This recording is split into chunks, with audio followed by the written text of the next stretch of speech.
Hi hello welcome back to our channel అండి. ఈరోజు మా ఇంట్లోకి ఒక పిల్ల అయితే వచ్చింది. ఎవరు వచ్చినా దానం అనేది చేయాలి కనుక పాలైతే పోసాను. అదైతే పాలు తాగుతుంది.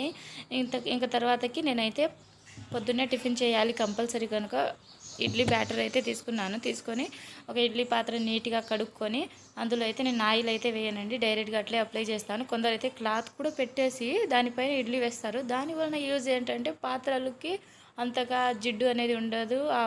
ఇడ్లీవి తణుకులు అవన్నీ అతుక్కోవు, ఈజీగా క్లాత్ కడుక్కుంటే సరిపోతుంది అనేసి ఒక్కొక్కరు ఒక్కొక్క విధానం అండి. నేనైతే క్లాత్ కూడా హైజీనిక్ కాదనేసి నమ్మేసి నేను డైరెక్ట్గా ఇట్నే పోస్తాను, ఆయిల్ కూడా వేయను. మీకు కనుక నా మాటలు నిజమో కాదో మీకు అనిపిస్తే కామెంట్ చేసి చెప్పండి. ఇంతకీ నేనైతే ఇడ్లీ బ్యాటర్ని ఎలా ప్రిపేర్ చేశానో అవన్నీ మీరు కామెంట్ చేసి అడిగితే నేను అప్పుడు చెప్తానండి. ఇంతకీ నా ఛానల్ పేరు cook and share with Lakshmi.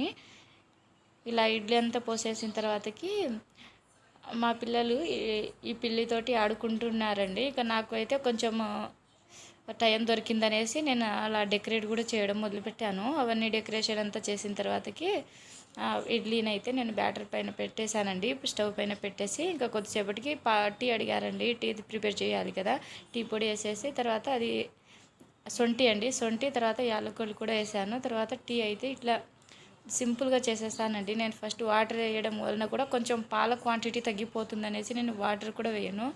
ఆ తర్వాత అంత లోపల ఇడ్లీ అయితే అయిపోయినాయండి. అవన్నీ తీసి ఇట్లా బొక్కల గిన్నెలో తీస్తే కనుక ఎయిర్ ఫ్లో అనేది జరుగుతుంది. ఒకవేళ ఇడ్లీ తేమగా ఉన్నా కూడా తొందరగా ఆరిపోయి మంచి స్మూత్గా స్పాంజీగా అనేది ఉంటుందండి. నిజంగా అండి, ఈరోజు ఇడ్లీని మా ఆయన చాలా మెచ్చుకున్నాడండి. ఈరోజే కాదు, నేను ఎప్పుడు చేసినా చాలా మెచ్చుకుంటారు.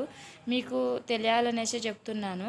అలాగే ఇంకో పక్కన చట్నీ ప్రిపేర్ చేశానండి. పల్లీలు వేయించి ఆ తర్వాత ఆనియన్స్, టమోటా, పచ్చిమిరపకాయలు కూడా వేయించి తర్వాత కొంచెం చింతపండు అయితే యాడ్ చేశానండి. చింతపండు యాడ్ చేయడం వల్ల మా పాపకి క్యారీ బాక్స్ లంచ్ అండి 12:30కి అట్లా తింటారండి. అందుకు ఇంతకీ నా ఛానల్ నచ్చిందా? నచ్చితే లైక్ చేయండి అండ్ కామెంట్ చేయండి. తప్పకుండా సబ్స్క్రైబ్ చేసుకోండి ప్లీజ్. ఉంటాను.